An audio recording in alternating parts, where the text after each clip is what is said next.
Pemirsa, kita bahas lebih lanjut terkait dengan reformasi institusi Polri ini bersama dengan Ketua Tim Akselerasi Transformasi Kepolisian sudah ada Komjen Pol Krisnanda. Selamat sore Pak Krisnanda. Sore Pak. Baik, Pak Krisnanda, sebelumnya terima kasih sudah berkenan bergabung bersama kami di Berita Satu Sore. Pak Krisnanda, ini kami ingin mempertanyakan sebetulnya terkait dengan tugas dari Tim Akselerasi Transformasi Kepolisian ya, dengan Komite Reformasi Kepolisian. Sebetulnya perbedaannya apa sih Pak Krisnanda?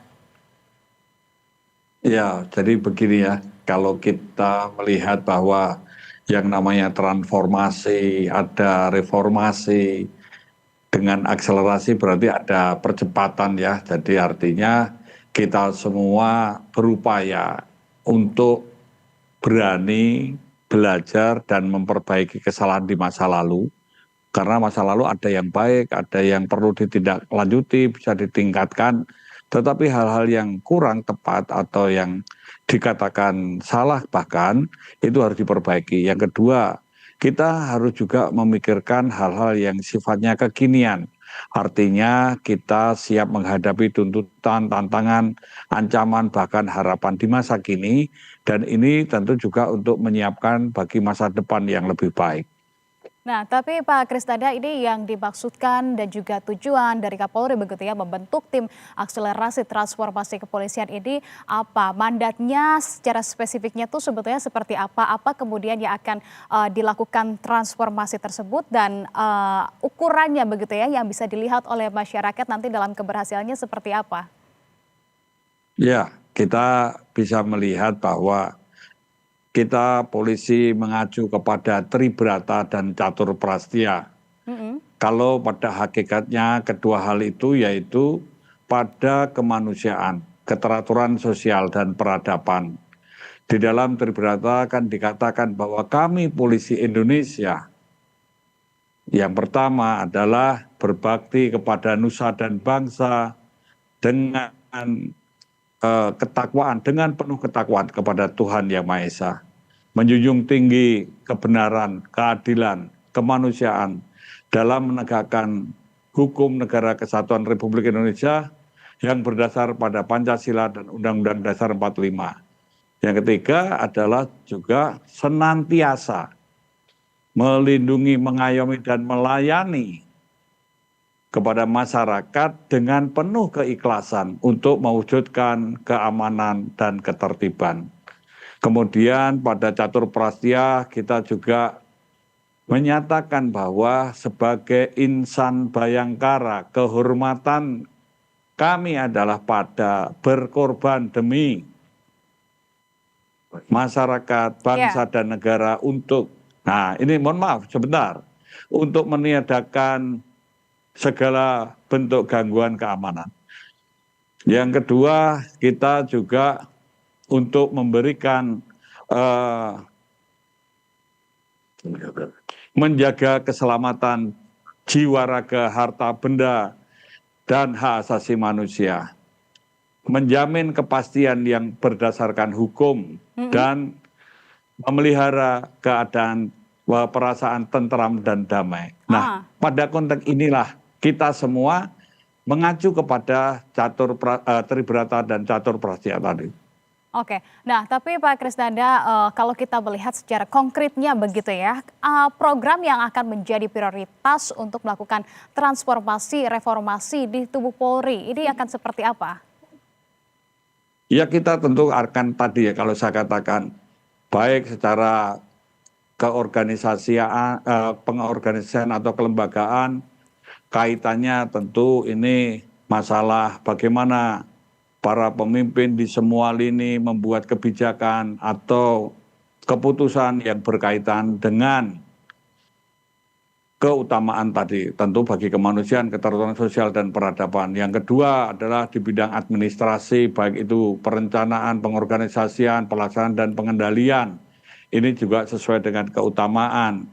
Kemudian kaitan juga pembinaan sumber daya manusia sebagai aset utama daripada Polri, tentu adalah untuk mencapai polisi yang profesional, cerdas, bermoral, dan modern. Kemudian kita juga kaitan dengan bagaimana sistem infrastruktur dan peralatan yang juga merefleksikan bagaimana untuk mencapai atau menuju pada keutamaan tadi. Dan kita semua mengembangkan secara inovatif dan kreatif kaitannya bagaimana selalu berupaya berbasis kepada hal yang demokratis, karena kita juga harus mewujudkan supremasi hukum, memberikan jaminan perlindungan HAM, transparan, akuntabel. Dan akuntabilitas ini bisa dibangun atau dilihat secara moral, secara hukum, secara administrasi, secara fungsional dan sosial. Karena mau tidak mau, disinilah kita juga harus juga bisa menerapkan bagaimana untuk adanya peningkatan kualitas hidup masyarakat serta ada pembatasan dan kewenangan kepolisian. Oke, artinya ini meliputi dari operasional, kemudian juga budaya organisasi maupun dari pelayanan terhadap Ya, masyarakat ya, begitu ya. Nah, Pak ya. Krisnanda, tapi kalau Anda sampaikan tadi terkait dengan akuntabilitasnya, ini juga kan sangat diharapkan oleh masyarakat untuk kemudian dapat dilibatkan partisipasinya dalam transformasi reformasi Polri. Karena kalau kemudian ini Oh hanya iya, merupakan tim jadi begini, internal saja, polisi sepertinya itu agenda bekerja reformasinya dalam sulit untuk kepolisian dirasakan oleh ini masyarakat. begini, ya tentu ini hal tidak mudah, pasti bukan hal yang mudah ya, jangan berpikir siap gerak berubah gerak gitu ya. Tapi ini ada proses. Karena kalau kita ini di dalam masyarakat, polisi membangun kemitraan. Jadi semua mitra kita, baik dari para pemangku kepentingan lainnya, ini juga perlu didengarkan, kita berusaha memahami, serta pada kemitraan ini bersama-sama berbagai pihak atau mitra-mitra kita mencari akar masalah dan menemukan solusi yang diterima semua pihak. Pada konteks ini tentu ini merupakan suatu dialog peradaban, kita bangsa yang beradab. Polisi menegakkan hukum itu untuk menyelesaikan konflik secara beradab, untuk mencegah agar jangan terjadi konflik yang lebih luas. Karena keteraturan sosial merupakan refleksi peradaban itu sendiri. Kemudian ini juga memberikan perlindungan pengayoman kepada para korban dan para pencari keadilan. Dan ini supaya ada kepastian dan ini juga edukasi. Nah, konteks inilah tentu akan terwujud atau diwujudkan dalam pelayanan kepada publik, baik itu pelayanan hukum, pelayanan administrasi, pelayanan keamanan, keselamatan, pelayanan informasi maupun pelayanan kemanusiaan. Oke, artinya Pak, apakah kemudian dalam waktu dekat begitu ya, atau mungkin ini juga akan dilakukan begitu ya, dialog maupun diskusi bersama dengan masyarakat sipil ataupun akademisi, agar kemudian agenda reformasi ini juga tercapai? Ya, ini contoh hari inilah dengan TV Berita Satu, kita akan dialog untuk mencerdaskan, mentransformasi, mengedukasi, juga memberitakan. Ini suatu keterbukaan. Jadi artinya di dalam demokrasi kita membangun atau mendukung pada civil society agar apa yang dilakukan itu transparan, akuntabel, dan juga memang berupaya untuk meningkatkan kualitas hidup masyarakat dengan terjaminnya keamanan dan rasa aman. Karena mau tidak mau kita semua harus mendukung hal-hal yang produktivitas, karena hal-hal yang kontraproduktif ini mengganggu, menghambat, bahkan bisa mematikan dari produktivitas itu. Oke, baik. Nah, Pak Krisnanda, lantas kemudian kalau dari output begitu ya, dari pembentukan tim akselerasi transformasi kepolisian ini seperti apa sih? Kemudian perombakan seperti apa yang akan dilakukan guna mengembalikan kepercayaan publik, terutama adalah kami garis bawahi kepercayaan publik terhadap institusi Polri ini, Pak Krisnanda? Ya, saya mohon maaf kalau saya pakai bahasa Jawa ya, mohon maaf. Ada pepatah mengatakan gini, dadi polisi kudono lelabuhane rano gunane, dadi polisi anane mung winates, dadi kawula tanpa winates. Menjadi polisi itu ada batasnya. Jadi kita semua memang dari rakyat dan harus untuk rakyat. Dan ini kita semua tadi yang saya katakan, bagaimana meningkatkan kualitas hidup masyarakat.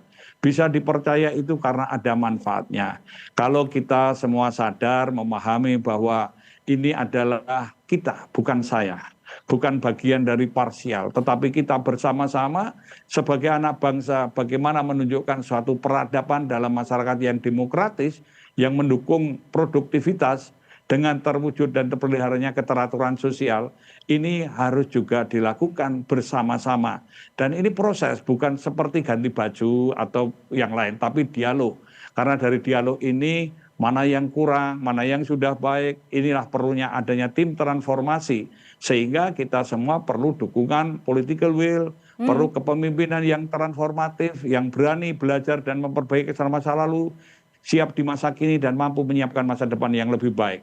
Dan ini tentu juga perlu sumber daya manusia. Jadi pembinaan sumber daya manusia termasuk di lembaga pendidikan ini juga harus ditingkatkan kualitasnya karena mau tidak mau semua itu harus berbasis kepada moral dan literasi. Karena perilaku organisasi merupakan kualitas literasinya. Iya. Maka disinilah yang harus dikatakan ya ingin moral. Jadi niat baik ini gerakan moral dan gerakan sosial. Oke, baik. Seluruh aspek akan kemudian dilakukan reformasi oleh tim akselerasi transformasi. Begitu Pak Krisnanda, kita akan nantikan Iya, output betul. konkretnya dari hasil yang dikerjakan oleh tim akselerasi transformasi Polri ini. Pak Krisnanda, sementara terima kasih banyak atas update dan juga informasi yang sudah dibagikan Ketua Tim Akselerasi Ya. Transformasi Kepolisian Komjen Pol Krisnanda Dwi Laksana sudah berbincang bersama kami di Berita Satu Sore. Selamat kembali beraktivitas.